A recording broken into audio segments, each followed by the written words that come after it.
Ain't no intro today. Got a comment on my last video, right? Saying that I over edit. Well, look, it's your first video, right? It's your first video. What you gonna do about it? Who gonna stop me? Who gonna stop me? After years of waiting, Five Nights at Freddy's security breach has finally launched, and with it, we now have a whole load of— Oh shoot, I done forgot to tell y'all. Okay, so this is a theory that Gregory is bad. mysteries to discuss. I played the games, What's the I deal don't know with the lore. Vanny therapy tapes? Why is this room from Sister location in the Pizzaplex? Who's the I didn't best know about animatronic, and why is it Music Man? There are a lot of things to solve in this massive game, as lore hides behind every pirate poster and inside every arcade cabinet. But the theory I have today goes to the heart of this game, addressing the one character that we spend a lot of time with, Gregory, but don't bro. actually see all that much. And that's our— I spent a week and a half with this little dude, bro. I need to know why. main character of Security Breach, Gregory. Yep, in a franchise full of dead kids, I want to focus on the first ever living child we've seen in the main story of the game. Thanks. How does he live in the end? But we all know that she ends up dead. Who is Gregory? What is Gregory? And why is he such a cold-hearted savage to Roxy and the rest of the animatronic gang? Right. I'm so mad that you're driving without my permission. Right, like bro Oh my took gosh! Roxy head piece off. Gregory is brutal. My friends, the answers to those questions will recontextualize everything that you thought you knew about this series. Bro, I'm not gonna lie, the way Gregory had whipped that go-kart, bro, and took Roxy's headpiece off, like when I tell you it replayed, she was in that thing like, you can't say nothing to me. I know, I'm playing the video, bro. My bad. I'm playing Hello, Internet. Welcome to Y'all said y'all Game wanted me to talk Theory, more. show that can't help but stuff its An face actual with FNAF reaction. lore like Chica stuffs her face with pizza and garbage. I guess at this point it kind of applies to us too. Anyway, if you want to stuff your YouTube feed with FNAF videos, then hit that subscribe button Originals right in the now, link, because bro. today starts what I Originals in the link. expect to be a 3-part series. And What did I just say? Oh, the original link is in the description. I don't know what I was many saying. unsolved mysteries of Security Breach. I mean, on the surface, the game seems pretty self-explanatory, right? Survive being trapped in a mall for one night. Looks like the new team forgot to read the title of the franchise. But that's nothing. That's easy. Once you start looking into secret rooms, secret tapes, secret endings, secret minigames, and actually bother to read all the emails and item descriptions, you learn that there is a lot more here. Stuff that looks both backwards at the series that came before and forwards into what is coming next. Stuff that, quite frankly, I'm still working on piecing together. This is a big game with lots of places to hide things. But today, I want to focus on a mystery that I do feel like I have a pretty solid handle on. The relationship between Gregory and Glamrock Freddy. What's the deal with this random kid, and why is a killer animatronic suddenly trying to help him? Like seriously, the game kicks off with this incredible cutscene. Everyone is living their best 80s-tastic lives on stage before Freddy suddenly glitches out and smash cut to Gregory just being there, I guess. It is one of the weirdest, most jarring intros to a game ever. And then from that point forward, we're just expected to assume that everything is perfectly normal, no explanations necessary. So that makes no sense. I'm here to give you that explanation, because I strongly suspect that this boy is not a boy, and this robot is not a robot, and that the story of their relationship is one that's trying to make amends for one of the earliest and most pivotal points from this entire franchise. Bro, To begin, let's establish what we do Hold up. know about Gregory in order to piece together the rest. So what does the game offer us in terms of his backstory? Nothing. First and foremost, we know that he's pretty much off the radar. At the start of the game, Freddy does a quick scan only to realize your guest profile is unknown to me. Similarly, when security guard Vanessa is chatting it up with Freddy, we hear this part of their conversation. That is great news. He can be returned to his parents. He can't. Turns out, there's no record of him. Clearly, Gregory is not a guest at the Pizzaplex. It also seems like he has nowhere else to go. In the game's bad ending, unlocked by just leaving the building at 6 a.m., we see Gregory winding up in an alleyway sleeping in a cardboard box. He appears to be homeless. He's an orphan. This then explains a few other things that we see around the Pizzaplex. In a couple of hidden locations around the building, we find little dens that are filled with drawings, plushies, and beds. The most notable one being the one behind the daycare center. Gregory seems to be living inside the Pizzaplex, which would explain his lack of a guest pass. We can't even be sure that Bro, he's living there. I didn't even think of that, bro. Like I was so confused as to why when I left, I was in a freaking box in the alley. Like, how have you been living there every other night, right? All these disturbances and disappearances, but this was the night that you just chose to get into an animatronic? We could have avoided everything if you just stayed in your little den, bro. That his name is Gregory. In the game's opening scene, Gregory has no issues speaking to Freddy. Will you shut up? Who said that? I did. However, once Freddy asks him for his name, he stutters.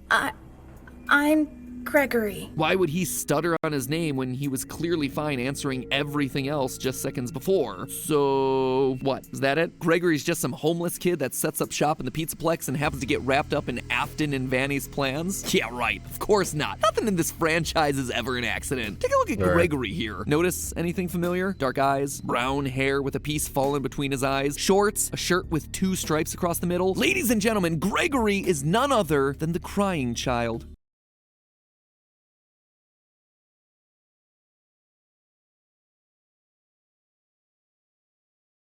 Oh. Why do I feel like I knew this and breathe. Bro, why do I feel like I knew this though? Don't believe me? Early on, we get this weird moment when Freddy suddenly stops what he's doing and says this. I feel you are broken. We all know that the language in this franchise is never chosen by accident. Everything is meticulously crafted, so is it a coincidence then that the word broken is only used one other time in the FNAF series to describe a child? That iconic FNAF 4 clip with crying child and golden Fredbear, you're broken, we're still your friends, I will put you back together. The fact that both crying child and Gregory look alike and are considered to be broken screams of a connection existing between these. But he's not wrong, bro. It is the same shirt. They both wearing shorts. The hair is the same with the piece in the middle.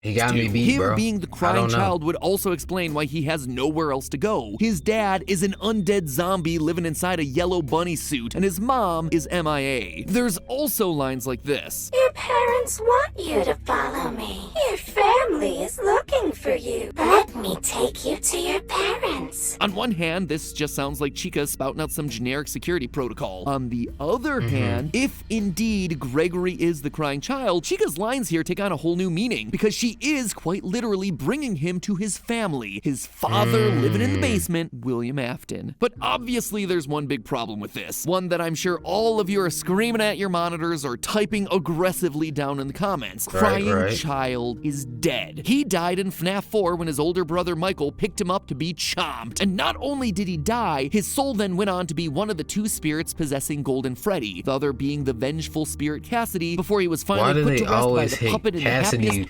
They always give Cassidy the scariest picture, bro. Like, every time I see it, I just be like, ooh, like, bro. Day ending of FNAF 3. This kid is well and truly gone. He is removed from the franchise. He is one of the few cards that are officially off the lore table. So why then do I dare invoke his name here? Because Gregory is a robot, a rebuilt version of the crying child. Flame shields activate, because it's time for everyone's favorite segment. MatPat uses the lore from multiple FNAF books to try and explain parts of the game that don't make sense. I'll try to make this as quick and painless for all of us as possible. In the books, children having tragic premature deaths and then being rebuilt as robots by their grieving fathers is something that happens a lot. Like, if I had a nickel for every time this plot line showed up, I'd have, well, I'd have like 3 nickels, which isn't a lot, but it's weird that it happened 3 times. In the original novel trilogy, the whole big twist of that was that Charlie, daughter of Henry Emily, died as a kid, and that her father put her back together by building robotic versions of her, each one representing a different stage of her growing up development. Then again, in Fazbear Frights, we have the character of Eleanor, who is strongly implied to have been built as a replacement daughter, as well as Dr. Telbert, who developed Remnant as a way to preserve his sick and dying daughter. And all of this is without me even going into the numerous stories where children get swapped out for robots and or Fazgoo, which,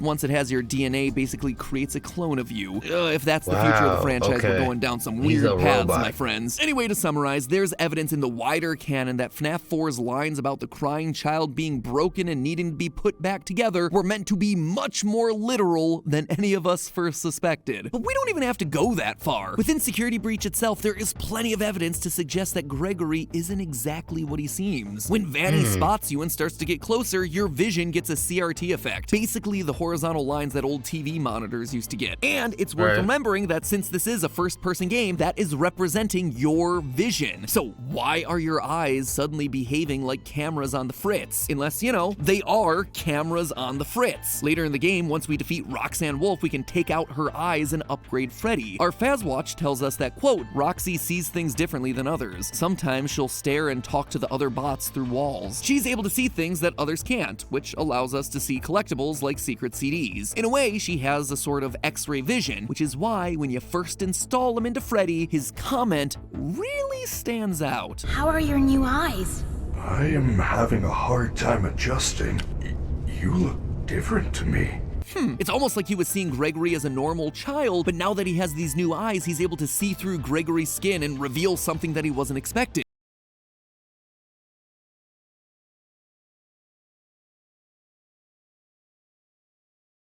And express the feeling I have right now towards trying to beat this game. And you guys wanted me to go back and stream it?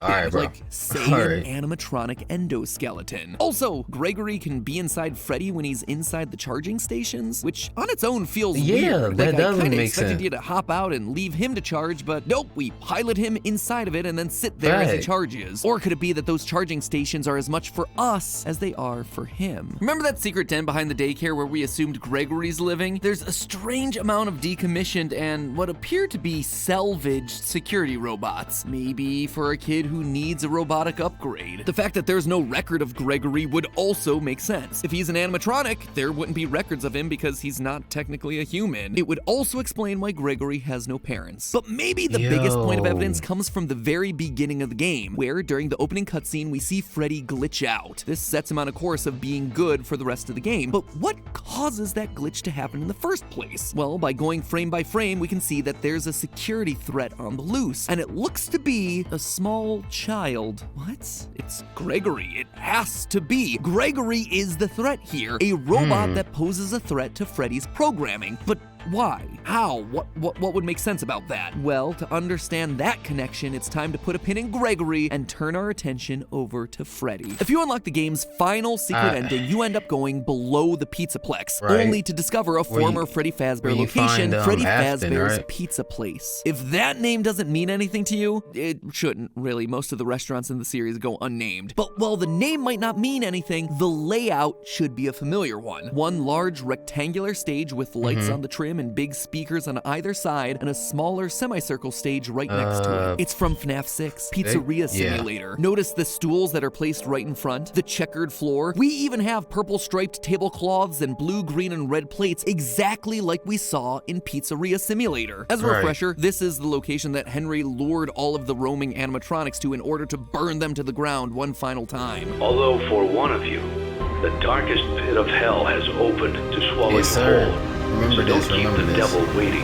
friend. And this is it, here. Seems like Henry's plan didn't quite work as expected. We still see pretty much everyone that he tried to torch away, and they're all alive and well and thriving underground. Springtrap is there, Molten Freddy is there as this big black blob, and if you look inside that blob, you can even see Baby, and heck, even the puppet. Kinda lessens the impact of that Savage Henry speech from FNAF 6, but whatever. Anyway, the reason I bring this up, outside of it giving me a Hey, a cold speech will take you a long way, bro. At least they remember them. Don't hate. chance to remind everyone that I totally called something like this happening at the end of the last theory from a year ago, is that one character is notably absent here, Michael Afton, who we're reasonably sure was the guard working at the FNAF 6 location and the one who helped to burn it down. And to you, my brave volunteer, who somehow found this job listing not intended for you. Although there was a way out planned for you, I have a feeling that's not what you want. I have a feeling that you are right where you want to be. After being scooped, turning purple, and trying to undo his family's sins location by location, he went down with the ship and burned alongside his father and sister, which means that presumably he should be here somewhere, and yet he's not. Unless, of course, he's taken on a new form, say perhaps Glamrock Freddy. We know for a fact that It's clicking, but I know there's gonna be someone in the comments typing. I know y'all are in the comments. That's not right. Like, bro, yo, the Freddys theory been is down here hitting. based on some of the lines that he drops during the finale. I know what this is. I have been here before. She brought me here. I had no choice. Now I have a choice. I have changed. My friends are here. They are so angry, confused, but I can protect you. So he's in a place where he can get possessed. We also hear that Freddy isn't acting like his normal self, saying, I am not me. And in yet another ending, the fire ending, Freddy is more than prepared to set the place ablaze, much like Michael Afton did to Fazbear Frights at the end of FNAF 3. I guess old habits die hard. And nothing says that clearer than the replica of Mike's room from Sister Location that's hiding inside the Pizzaplex. Yeah, for those of you who don't know, hidden inside the mall is the exact replica of Mike's living room from Sister Location, down to the TV, lamp, and basket of exotic butters. Exotic Butters. But here's the kicker. Over on Mike's wall is a coded message, one that was solved through an incredible team effort from Dawko and the rest of the FNAF subreddit. It reads as follows. That took a Break while. and mend, I built the breath. They hunt now, drawn to life. Not real, still me. And frit and fraught with thought and zest, and guessed no blunt woes. Dodge, duck, flash, shoot, crawl, run, crush the vile band. Cry not, try not, do not hold out hope. Your life, your aim will save those with soul. I feel like this is some sort of a poetry reading. Snaps, Yeah, I was with it, bro. Snaps. Yeah, man, cue the bell. I was with it, bro. All right, basically, this is just a bunch of fancy talk, all relating to Mike's personal walk him journey. across The first the line street? is all about breaking and repairing things, and in doing that, creating new life. In other words, Ennard and Baby. The rest is all about his commitment to try and stop the evil animatronics and try to save any of them with a soul left in their bodies. Now, does the presence of this room and poem necessarily mean that Mike is Freddy? No, but I do think it's telling that we're reminded of Mike's commitment to save everyone inside of a room that you're required to find alone in the dark, i.e. without Glamrock Freddy hovering over your shoulders. Heck, during the finale, we even get this line from Glamrock Freddy. My friends are here.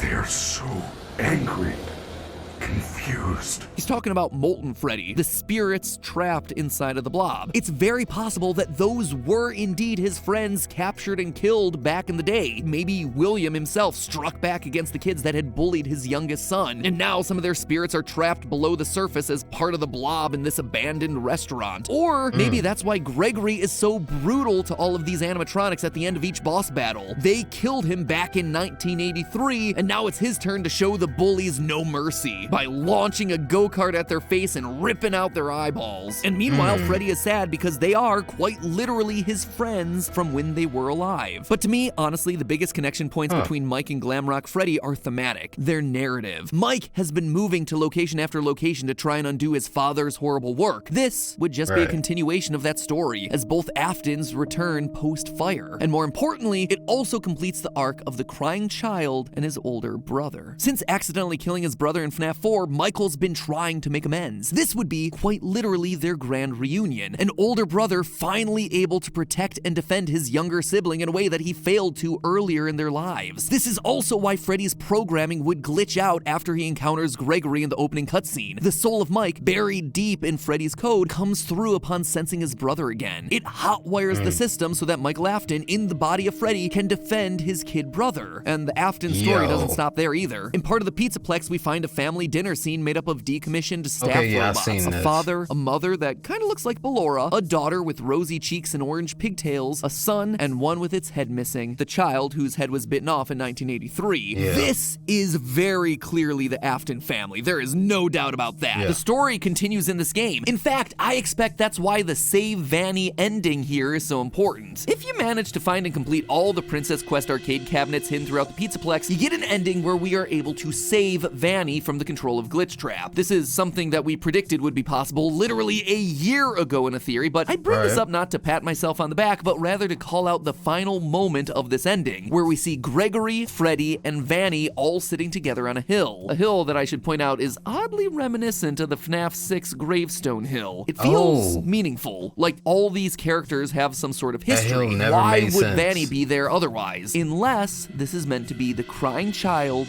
Michael, and maybe even Elizabeth, the Afton children, the 3 kids who literally had their lives stolen by the evil deeds of their father, finally reunited, finally able to share a moment of peace on this hill. After all, Vanessa does have green eyes and blonde hair, just like someone else that we know from the series, but that's probably a theory that's best saved for another day. Long story short here, Gregory isn't just any kid. He's not just the crying child either. He's the rebuilt version of the crying child, an animatronic design. I swear, is he a robot, bro? Because now I'm genuinely going to be mad if he's not. Like,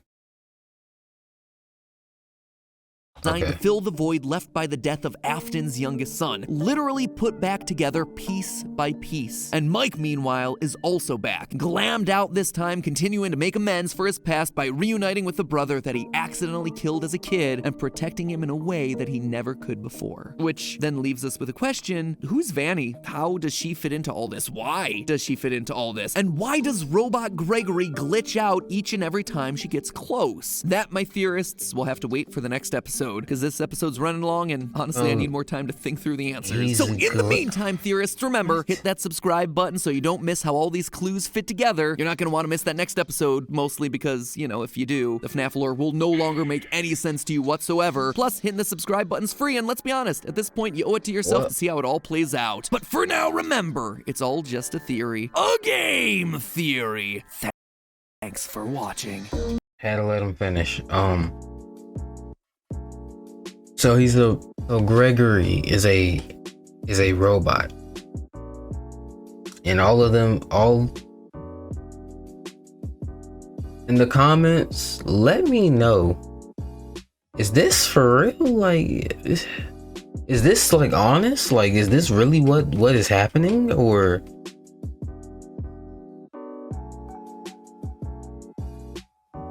I need sleep, bro. After that, my brain hurts. Appreciate you guys. Make sure to drop a like. You really enjoyed the video. If you're new, subscribe. I will see you guys in the next video. I don't know what else to say. Peace. "誰も読めない昔に知りたい」